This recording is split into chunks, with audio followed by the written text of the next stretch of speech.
प्रधानमंत्री नरेंद्र मोदी के सियासी जीवन में यह पहला चुनाव है जब उनकी सरकार को पूर्ण बहुमत उनकी पार्टी को नहीं मिला। देश एक बार फिर गठबंधन सरकार के दौर में पहुंच गया। यूपी की तरह पश्चिम बंगाल में भी बीजेपी की उम्मीदों को जोरदार झटका लगा, जहां पार्टी 12 सीटों पर आगे चल रही है। पिछली बार बीजेपी ने यहां 18 सीटें जीती थी, लेकिन इस चुनाव में ममता का ऐसा जादू चला कि बीजेपी देखती रह गई। ममता से जुड़ी एक ब्रेकिंग न्यूज भी आपको दे दें।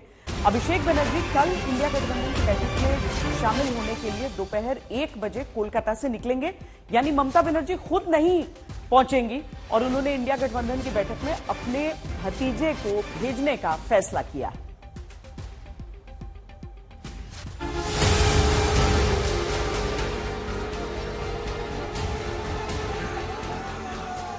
तो मोदी को हटाना है कि नहीं हटाना है?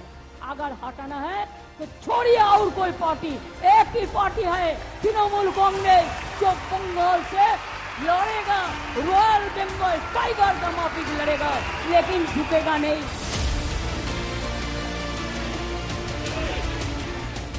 ममता बनर्जी ने एक बार फिर साबित कर दिया है कि पश्चिम बंगाल में दीदी की ही चलेगी। ममता ने पश्चिम बंगाल में बीजेपी को न सिर्फ रोका बल्कि उसे ऐसा झटका दिया कि वो यूपी में हुए नुकसान की भरपाई पश्चिम बंगाल से नहीं कर पाए और अब सहयोगियों के भरोसे है।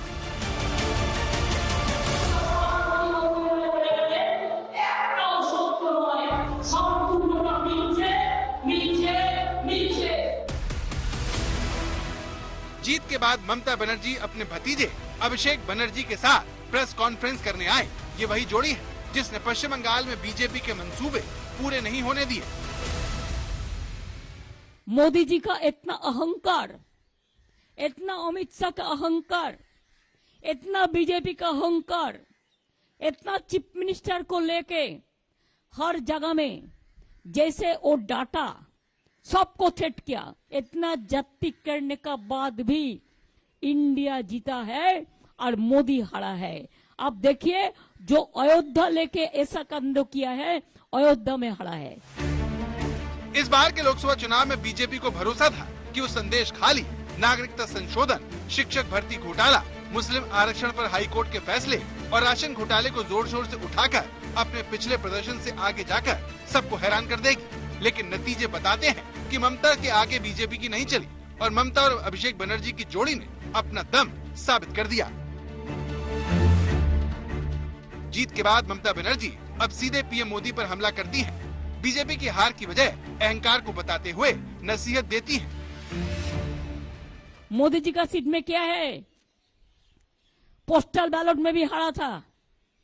मैंने जो सुना, पहले तो 5 लाख वोट में जीता था, अभी क्या हुआ? इतना अहंकार किसी के लिए ठीक नहीं है, हमारा लिए भी ठीक नहीं है। हम तो आज इतना आशीर्वाद जनता को मिला है कि हमारा सिर हम नीचू करने चाहते हैं। पश्चिम बंगाल में ममता बनर्जी की प्रचंड जीत इसलिए भी अहम है क्योंकि राज्य में मुख्यमंत्री के तौर पर उनका ये तीसरा कार्यकाल है। बीजेपी लगातार पश्चिम बंगाल में पांव पसारते हुए टीएमसी के करीब पहुंचने में लगी थी। 2009 में बीजेपी को 1 सीट मिली थी, जो 2014 में 2 हो गई और 2019 में वो 18 पर पहुंच गई। इस दौरान बीजेपी का वोट शेयर 2014 में 17% से सीधे बढ़कर 2019 में 41% हो गया, जबकि इस दौरान ममता का वोट शेयर 40 और 44% रहा। बावजूद इसके ममता ने पहले से ज्यादा सीट जीतकर बीजेपी की उम्मीदों पर पानी फेर दिया। আমার কাছে সব মানুষ সমান, তার কারণ আমরা সবাই একই দেশের সন্তান, একই মাটির সন্তান, একই মাতৃভূমির সন্তান, একই বৃন্তে দুটো কুসুম, হিন্দু মুসলমান, একজন তার নয়নমণি আর একজন তার প্রাণ। 2019 के बाद बीजेपी पश्चिम बंगाल में पहले से ज्यादा सीट जीतने के दावे कर रही थी। ऐसे ही दावे उसकी तरफ से पश्चिम बंगाल के विधानसभा चुनाव में किए गए थे, लेकिन तब और अब दोनों बार पश्चिम बंगाल की जनता ने ममता को चुनकर अपना फैसला सुना दिया। इस जीत से ममता का कद राष्ट्रीय राजनीति में बहुत बड़ा हो गया है। আমি খুশি, মোদি জি সিঙ্গেল লার্জেস্ট মেজরিটি পায়নি, উনি ক্রেডিবিলিটি লস করেছেন। ওনার ইমিডিয়েট প্রধানমন্ত্রী থেকে রেজিগনেশন দেওয়া উচিত, কারণ উনি বলেছিলেন ইসবার 400 পার।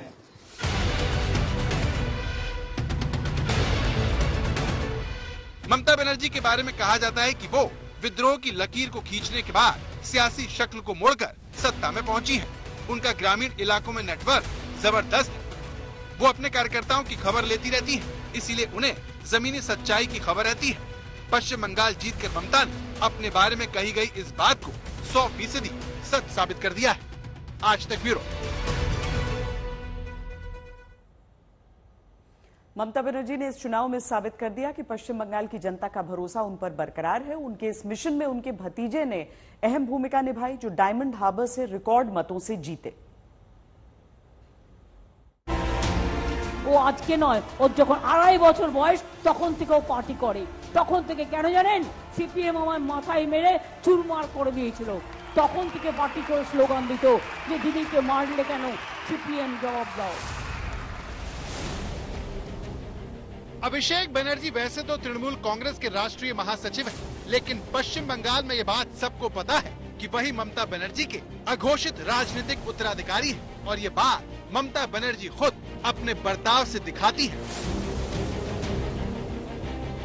ममता बनर्जी ने जिस तरह से जीत के बाद अभिषेक को करीब लाकर उनके कंधे पर हाथ रखकर विक्ट्री साइन बनाया, वो बताता है कि ममता की जीत में अभिषेक का भी बड़ा रोल है। शायद इसीलिए लोकसभा चुनाव में शानदार जीत के बाद जब ममता बनर्जी बोलने के लिए आई तो मंच पर ममता के अलावा अभिषेक ही बैठे थे। मोदी जी हमको धमकी देगा, होम मिनिस्टर पहले आप रिजाइन करो। हमको धमकी देने से हम नहीं डरते हैं। आप क्या सोचते हैं? बहुत सारे लीडर को जेल में भेज के और 2-3 चोर आदमी को सपोर्ट लेके जो मर्जी आप कर सकते हैं, आप करके देखो लड़ाई कैसा चलता है। अगर आपको इतना जाति से भी लोगों ने आपका वोट का स्विंग नहीं हुआ, आपका मैजिक गया, आपका मैजिक गया, you have lost yourself, your credibility. इस प्रेस कॉन्फ्रेंस में ममता बनर्जी बोलती रहीं और अभिषेक उन्हें सुनते रहे। You should get the service. Even ITI पास लड़का लोगों को भी चाकरी नहीं मिला। This is unfortunate part, unfortunate part. Single largest party को नहीं मिला है मेजोरिटी।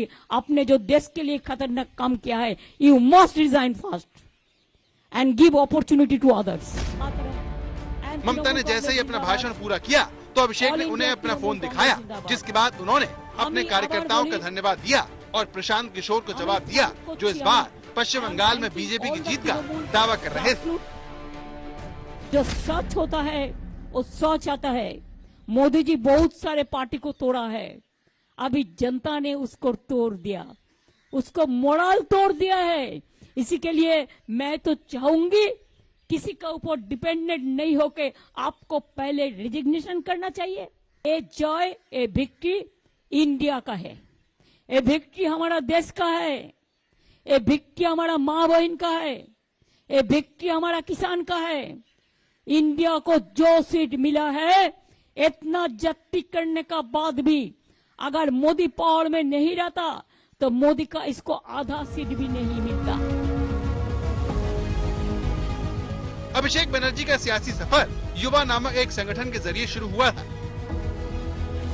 साल 2011 में तृणमूल कांग्रेस के राज्य की सत्ता में आने के कुछ दिनों बाद उन्होंने युवा नामक एक संगठन के अध्यक्ष के तौर पर कार्यभार संभाला था। तब उनकी उम्र महज 23 साल थी।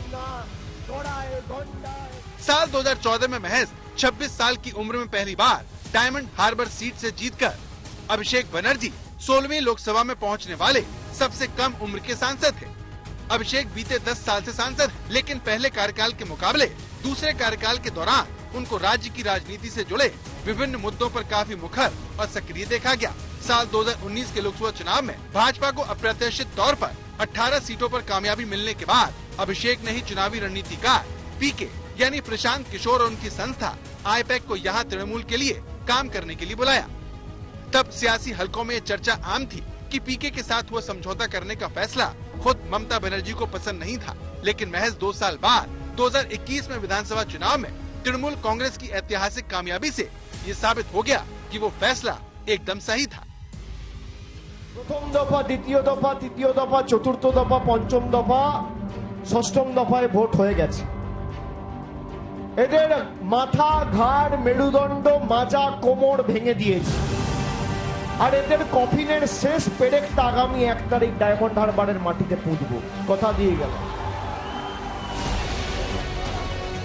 पश्चिम बंगाल में विधानसभा चुनाव के बाद से तृणमूल कांग्रेस में अभिषेक बनर्जी का नियंत्रण और प्रभुत्व लगातार मजबूत हुआ है। पार्टी में उनके अनुयायियों को अहम जिम्मेदारियां मिली हैं। इसीलिए ये स्वाभाविक नहीं है कि बीते 10 मार्च को कोलकाता के ब्रिगेड परेड ग्राउंड की रैली में जब राज्य की 42 लोकसभा सीटों के लिए तृणमूल कांग्रेस उम्मीदवारों के नाम की सूची जारी की गई, तो मंच पर ममता बनर्जी की मौजूदगी के बावजूद वो घोषणा अभिषेक बनर्जी ने ही की थी।